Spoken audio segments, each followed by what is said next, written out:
He once called me Ellie the Eraser. Thought it was clever. Dropped it during a team lunch like it was a compliment. She just wipes up the mess for the rest of us. Quiet, efficient. Everyone laughed.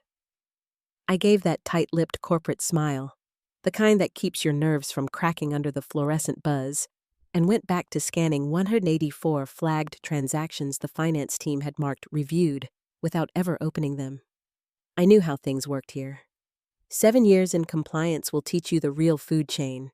Executives make the mess, middle managers cover it, and people like me? We erase the evidence.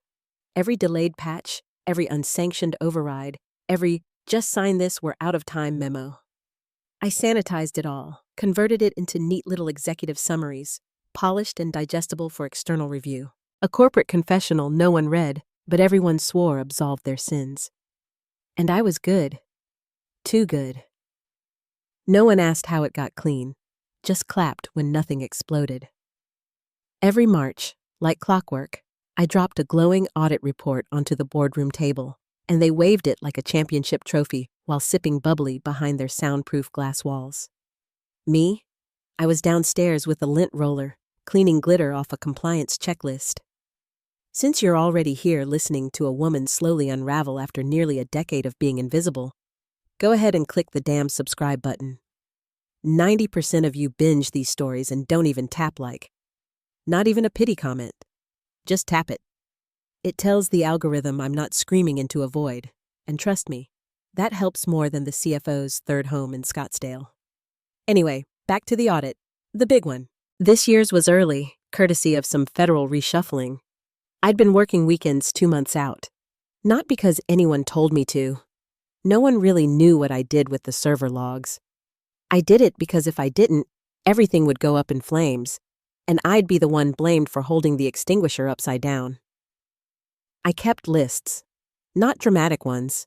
Just tidy Excel tabs titled Unpatched, Low Risk-ish, and exceptions signed by people who shouldn't. Nothing illegal. Just gross negligence with a makeover. And every quarter, I'd roll it up, summarize what needed fixing, and some VP would lean over the report, scratch out half the rows, and mumble, "That's not material." Material meaning anything that might hurt my bonus.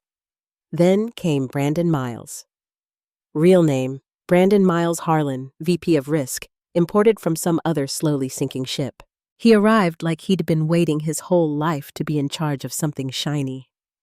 Custom loafers, hair gel that cost more than my entire skincare routine, and a pocket full of LinkedIn slogans. First week, he posted a Slack photo of his whiteboard. 3 words, laminated like scripture. Automate, delegate, dominate. I knew right then.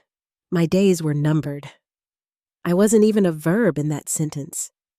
He canceled our one-on-ones, stopped coming to risk review calls, told me, just shoot me the important stuff. So I did. I sent 3 emails, each more urgent than the last, flagging a critical batch of vulnerability scans that had gone unrun for 6 weeks due to a licensing lapse. No reply. Then a meeting invite for an emergency sit-down. Canceled. So I walked into his office, glass-walled, full of succulents and performative minimalism, and said, "We've got a serious gap in our audit readiness." He cut me off mid-sentence, not with a hand, with a laugh. "Ellie," he said, with the patronizing tone of someone explaining Bluetooth to their grandma. "Don't get emotional. It's just business." 2 weeks before the audit, that same afternoon, 4:45 p.m., sharp, I got the calendar invite. Subject, organizational changes. HR had booked one of the sad little glass-walled rooms by the vending machine. Inside, a woman named Renee, khakis, neutral cardigan, and a tight corporate smile that screamed, "I rehearse hard conversations in the mirror." Next to her, a stack of papers with my name spelled wrong. Brandon didn't bother showing up. "We're undergoing cost optimization," she said, as if she was trying to sell me a new mattress instead of gutting my career. "Your role has been deemed redundant. No severance, no thank you." Just a beige brochure about career resilience and a QR code linking to a meditation app. I took the cardboard box, packed my coffee mug, the succulent that had somehow thrived under fluorescent light, and a pen I liked. Left the fleece jacket they gave us during the 2020 Employee Appreciation Initiative that got quietly canceled due to budget cuts. Left the sticky notes. Left the audit checklist pinned to my wall. But what I didn't leave was access. Brandon, in all his Silicon Valley cosplay glory, hadn't revoked my credentials. Told me I had until Friday to hand over anything critical. He assumed I'd compile the usual scrubbed, polished audit prep packet, full of euphemisms and bullet points so vague they might as well be a horoscope. That I'd walk out quietly, like a good little compliance ghost. But Brandon didn't know what I really did, and he definitely didn't know what I kept. The day he arrived, the break room suddenly had kombucha and coconut water. HR wheeled in a "Welcome Our New Visionary" cart with gluten-free muffins and mouse pads that read, "Disrupt, Optimize, Scale." I remember holding mine and thinking, great, even my mouse is going to gaslight me now. Brandon strutted into our first all-hands like a preacher at a TED Talk. Elbow patches on his blazer. Smartwatch he kept checking like it owed him child support. "We're entering a new phase," he said, slow and dramatic. "We're going to cut the fat, automate, empower." The interns clapped. I sipped my coffee and imagined accidentally deleting his access credentials.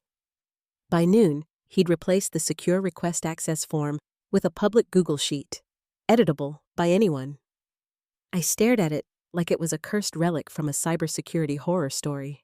Anyone could have added admin access to a sock puppet account named Dracula, and no one would have noticed. I raised it in the next risk briefing. He waved me off. "It's just a temp fix," he said. "We're iterating." Iterating. Like we were a startup selling beard oil, not a regulated firm bound by federal data retention laws. So I stopped arguing, and I started documenting. Every ignored flag, every Slack message left on scene, every deleted calendar invite, every policy exception that got rubber-stamped without review. I didn't storm out, didn't raise my voice. I just made folders, labeled everything, uploaded it all to encrypted cloud storage, my insurance policy. Then Brandon made his final genius move. He moved the audit up by 2 weeks, said it would look proactive to invite the regulators in early. I stared at him across the conference table like he'd just suggested we hold the audit in a Chuck E. Cheese. Brandon was going to optimize us straight into a regulatory guillotine, and nobody was stopping him. The final straw? A manila folder. "For your review," written in Comic Sans. Inside, printouts of 3 issues I had escalated twice already. A vulnerability patch flagged as deferred, despite being labeled high severity. A suppressed chain of alerts in the endpoint detection system. And a log showing admin credentials used after the account had expired. All unreviewed, all untouched, all screaming liability. I walked them straight to his desk. No email, no Slack, no polite circling back. Just facts. "You need to look at these," I said. "The audit team will have full log access. This will come up." He didn't even open the folder.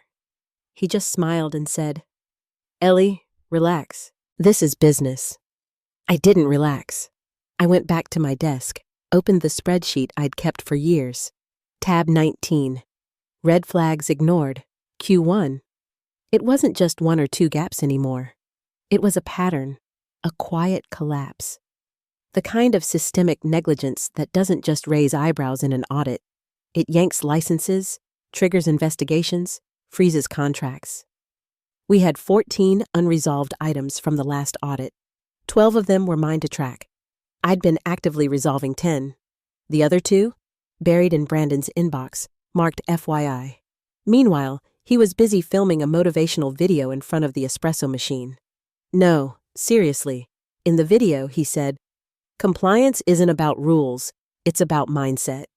Then he took a slow sip of oat milk latte like he was curing cancer. "We don't react," he said. We anticipate. I nearly choked on my microwaved oatmeal. Anticipate what? A federal raid? When he replaced our encrypted credential request system with that cursed Google sheet, I knew we were past the point of no return. I documented everything, not in panic, just in precision. Labeled folders, dated backups, screenshots with metadata. Then he moved the audit date. Early. Bold. Stupid.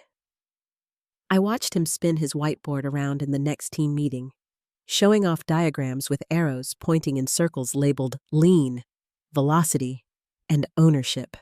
The interns nodded like bobbleheads.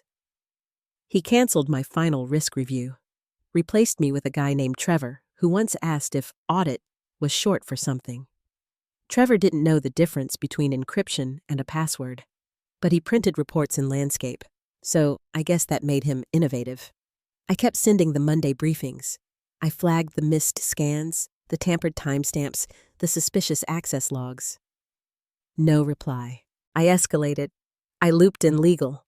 I even walked a memo to Brandon's office and slid it across the desk like a divorce settlement. He didn't read it, just mumbled, "Let's not get caught up in every little blip. We're running lean." Lean. As if ignoring a high-risk vulnerability was a keto diet. So, I did the one thing I'd never done before. I stopped cleaning. I didn't scream. I didn't storm out.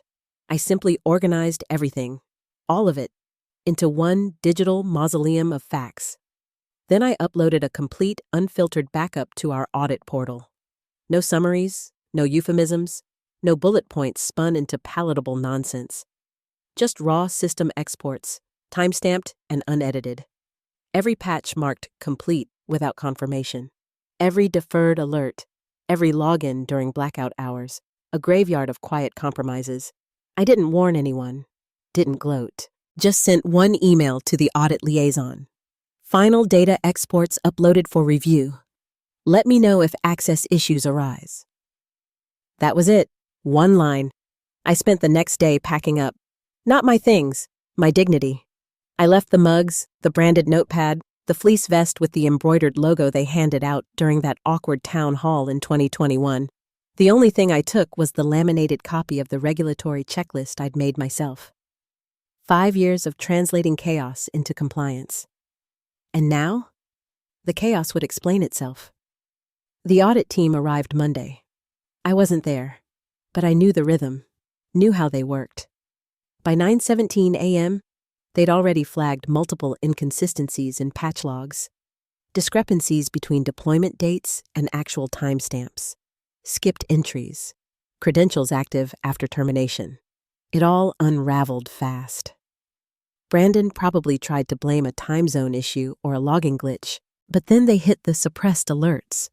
Alerts that should have triggered escalation but were instead silenced. Because Trevor had unchecked a box labeled Notify. Rookie mistake. One I'd quietly fixed in the past. Not this time. By noon, smiles were gone.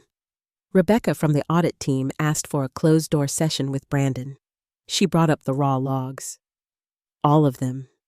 Timestamp anomalies, mismatched access records, silent patch deployments, backdated approvals signed by users who hadn't worked there in months. It wasn't just sloppy, it was catastrophic. Each log entry on its own might have been dismissed. A glitch here, a missed update there. But together, it looked like what it was. A company running on duct tape, buzzwords, and the dangerous assumption that someone else was watching the store. The closed-door meeting lasted 47 minutes. People noticed. When the door finally opened, Brandon stepped out, looking like he'd aged 5 years in under an hour. His collar damp with sweat, his face pale. His usual smirk replaced by the blank stare of someone who just realized there was no safety net under his tightrope. He didn't speak, just walked straight out of the room. I imagine he was heading for IT, trying to figure out what I had uploaded. But he wouldn't find anything labeled whistleblower or red flag report. No folder titled gotcha. just files named plainly: compliance, export, vulnerability log, access audit. Truth in its rawest, most boring form, undeniable. By mid-afternoon, Slack channels lit up. Why did legal just lock down the GRC folders? Audit team still here? Anyone know what's going on with the portal access logs? The whispers turned into anxious threads. Rumors. Panic. Then came the request. The audit team wanted full logs. Not summaries, not dashboards. The real thing. That's when legal stopped treating it like a routine audit and went into full triage mode. Private Slack channels appeared. NDAs were recirculated. There were murmurs about potential exposure, because what I had left behind wasn't a memo. It was evidence. No interpretations, no wiggle room, just clean, time-stamped logs. The kind of records that don't suggest wrongdoing. They prove it. At 1:22 p.m., my phone buzzed with an unknown number. I ignored it. Then another, then a third. I let them stack while I made tea. Earl Grey, double-bagged, the good stuff. I hadn't splurged on it in months, saving it for a moment that felt like peace. I curled up on the couch in my favorite hoodie, the one with the hole in the sleeve and the coffee stain shaped like Texas, and finally listened to the voicemails. The first was from Trevor. Hey, Ellie, just wondering if you had a sec. Some questions came up about the audit materials and I guess people are freaking out. If you could maybe call me... Delete. The second, Brandon himself, voice shaking. Ellie, this is Brandon Harlan.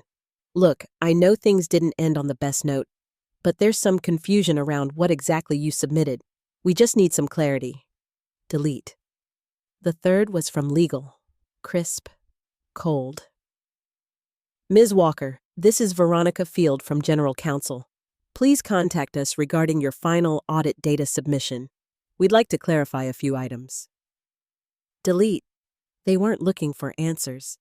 They were looking for leverage, but I hadn't given them any. I didn't sabotage, didn't tamper.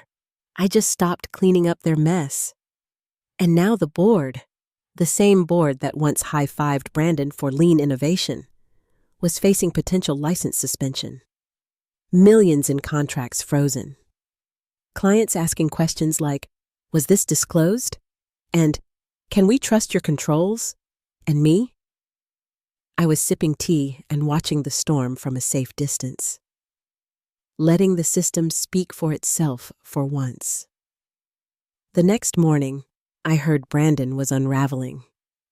Not the composed crisis response kind of unraveling, the frantic, red-faced, sweat-through-your-blazer kind. He called an emergency huddle with Trevor, Priya from QA, and two interns who still thought the audit was a learning opportunity. What did Ellie leave behind? He barked. Trevor blinked. Just logs? Like raw data logs? Brandon ran a hand through his gelled hair, muttered something about exposure, and started pacing. Priya chimed in. She uploaded everything. It looks straightforward. That's the thing about the truth. When you're used to lies, it looks like sabotage. Meanwhile, Rebecca from Audit was making calls. Not to it.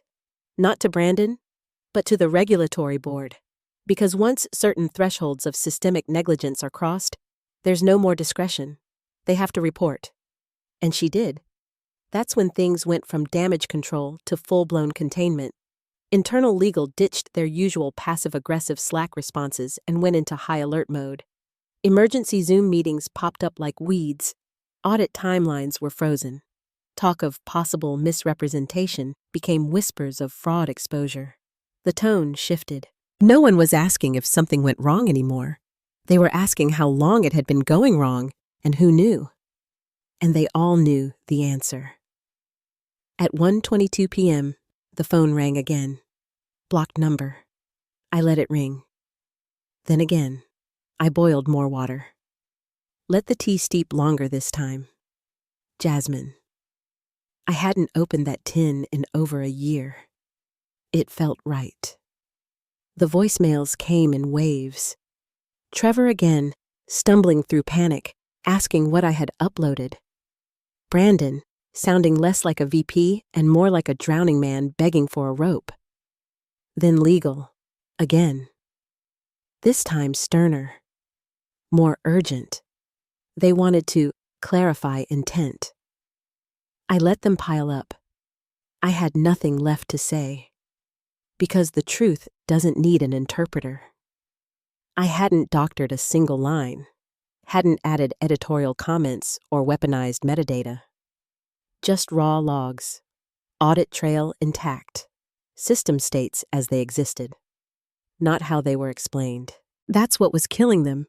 There was no narrative to control, no spin, just data, immutable, brutal.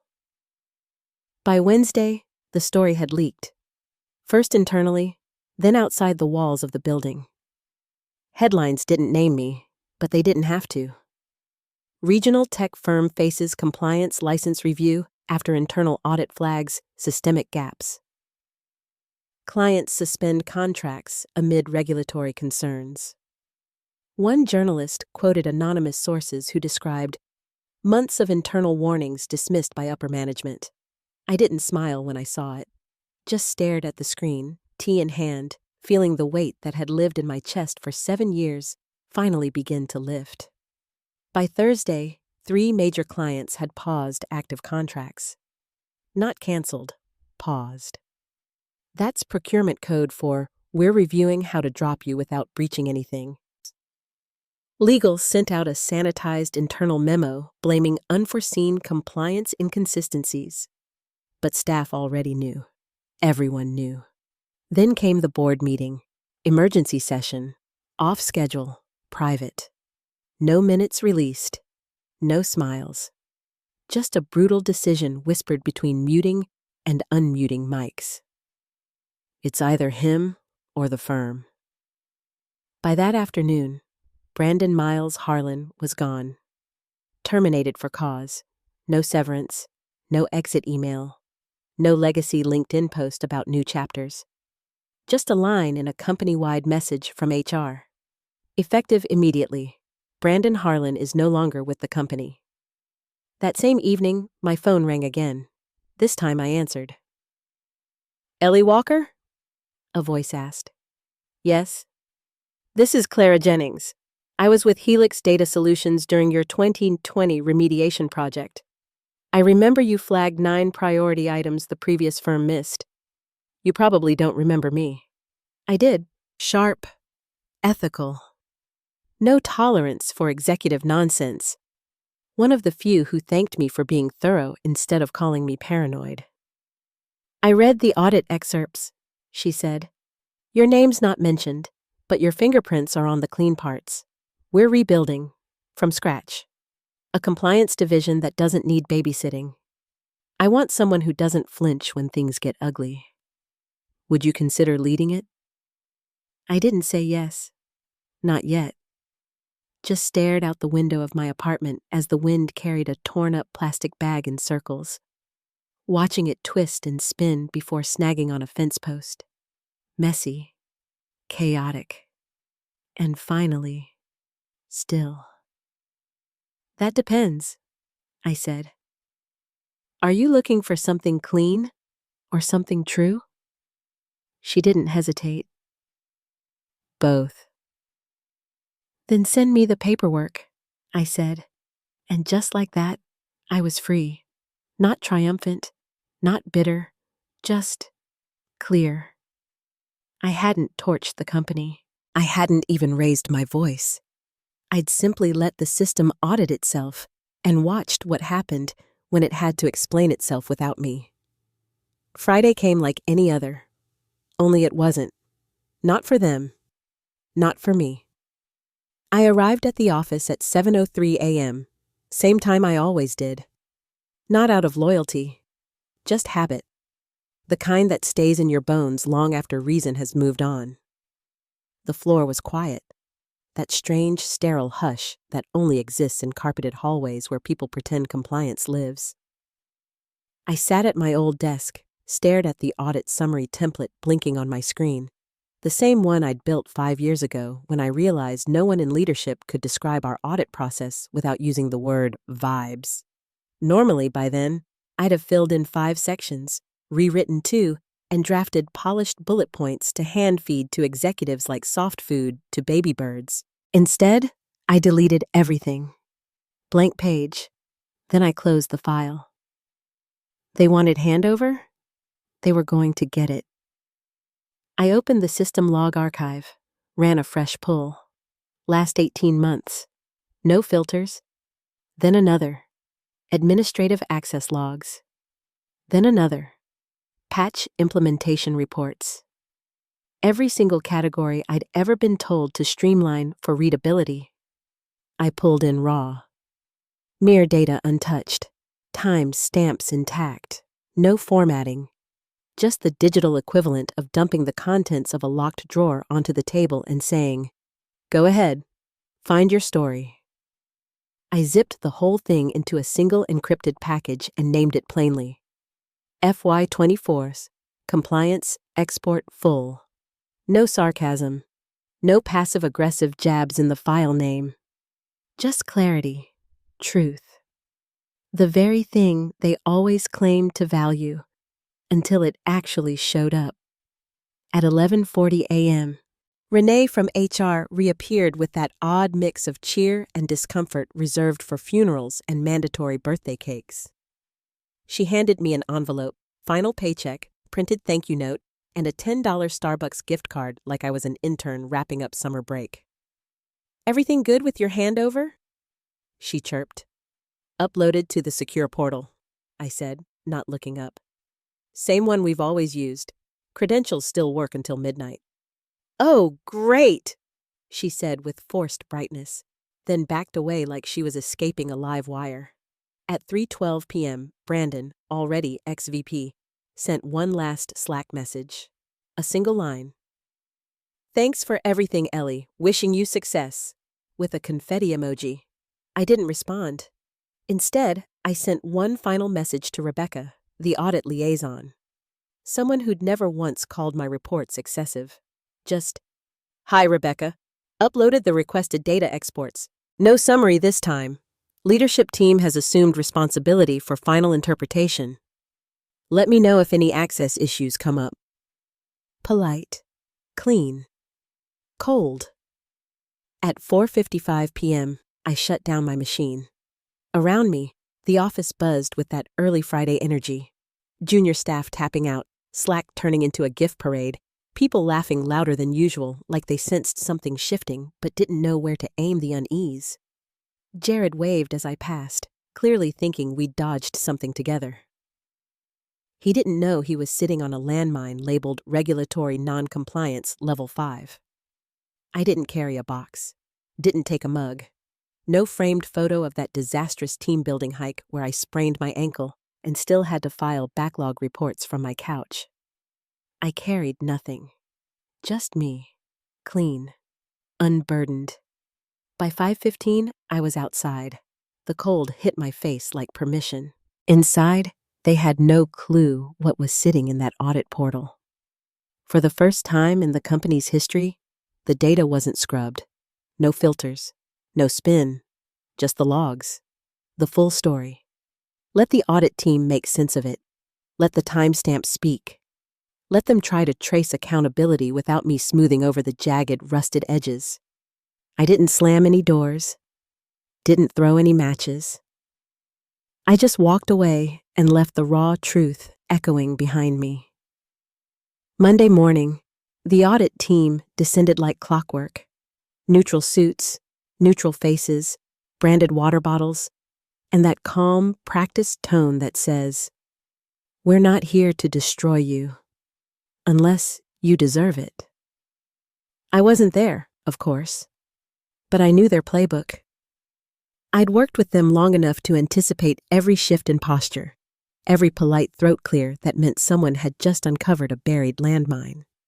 By 9:17 a.m., the questions had stopped. The flags had begun. It started small.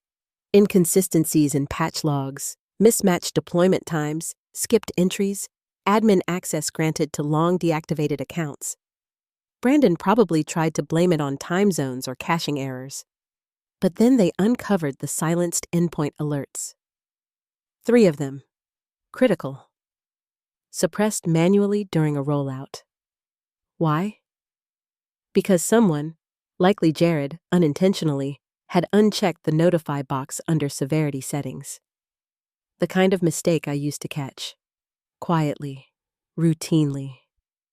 But this time, I let it ride. By noon, the audit team wasn't smiling. Rebecca, ever measured, requested a private meeting with legal, a serious one. The kind where people stop pretending the walls aren't shaking. She brought in the raw logs, the full dump I had uploaded, and started scrolling. Logins outside badge access windows. Patch deployments with no confirmation trails. Internal scans marked complete despite being skipped entirely. Expired credentials still active. Backdated approvals signed by users no longer employed. Individually, it might have been brushed off. Together, it painted a picture of a firm with no grip on reality, running on autopilot while its compliance systems quietly rotted from the inside out. Brandon, I heard, looked like he'd seen a ghost, and that ghost was holding a clipboard with his name on every page. He tried to find the file, tried to figure out what I'd left, but I hadn't left breadcrumbs.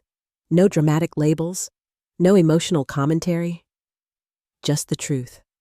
Raw, unemotional, inarguable. By 3